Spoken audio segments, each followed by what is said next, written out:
Tina, I'd like to start with you. The Daily Beast is a phenomenal creation, very interesting, very creative. You and I have talked about this, and I kind of hinted about this in my opening remarks. How do you get noticed? How do you break through in a world where we're inundated with information and sources, even with the downturn that Tom talked about? Thank you, Frank. I must say, what a great panel you've assembled to talk about these topics. I think today's world, whatever you're editing, you have to be, perhaps what editors always have to be, but much more so today, you have to be much more of an impresario. You have to regard yourself as putting on a show and firing on all cylinders at all times, to recognize that the major enemy that we all have is time famine, that nobody really wants to spend any time doing anything except what they had in mind to do. And so it's all about making them pay attention. And I've always taken that view as an editor. When I was at the New Yorker, I used to feel deeply insulted when people said, I have a wonderful pile of magazines by the bed. And I'd say, oh no, you know, I've failed, because we had to make them read it in the taxi or, you know, on the way to the bathroom, or, and if they didn't, I knew that we'd failed.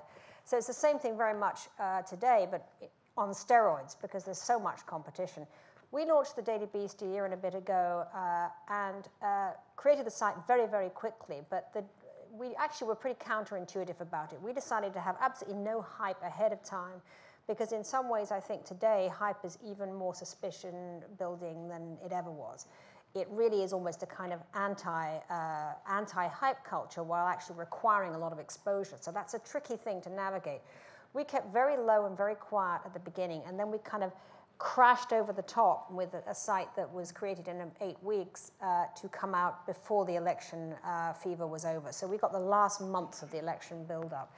And we just, our whole sort of policy was that we had to constantly provoke, had to have a point of view, had to always go against the grain. So the whole philosophy of the Daily Beast really is, first of all, we give you 10 stories at any one time that we feel you ought to read, so that we don't give you, say, 20 links about the Taliban. We'll give you one piece on the Taliban, a piece that we've decided is the only piece worth reading.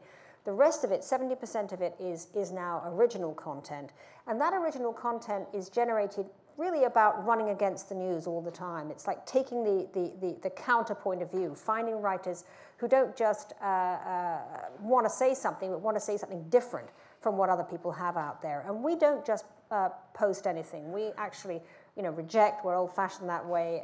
We feel that we can only get quality by saying no to quite a lot of stuff that gets offered, so that we're always looking for that piece, that writer, that point of view that's going to go against the grain. We also felt strongly that in today's world, design matters hugely, that visually we're in another iteration of the internet where it's not enough now to simply have links and a sort of basic tech-ridden kind of site that has simply been really created by geeks who haven't really got an editorial point of view. We really spent a lot of time on the design of the Daily Beast. I mean, I've always been an editor who sat with art directors and wrestled with them for hours about the tension between form and content and visuals. And I did that with the Daily Beast. I went down to the design studio and sort of totally freaked out these tech guys, because they weren't used to having the client show up and sit there. And at first they were like, whoa, it's like, you know, doesn't she understand that we don't want her in our studio? But after a time, they understood that actually we could give a lot to each other. We became very, very good collaborators, because I was totally fascinated to work with the designers, and they were very fascinated to sort of discover that content actually was important.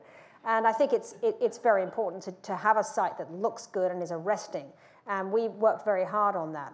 But mostly it's about, I mean, when I started the Tatler magazine in London when I was 25, I sort of learnt that if you don't have a budget, you better have a point of view. Because if you can't afford to go out there and send reporters crawling around the world, at least you've got to have an idea about what you want to say that's different. And that actually has been very much what we have done at the Beast.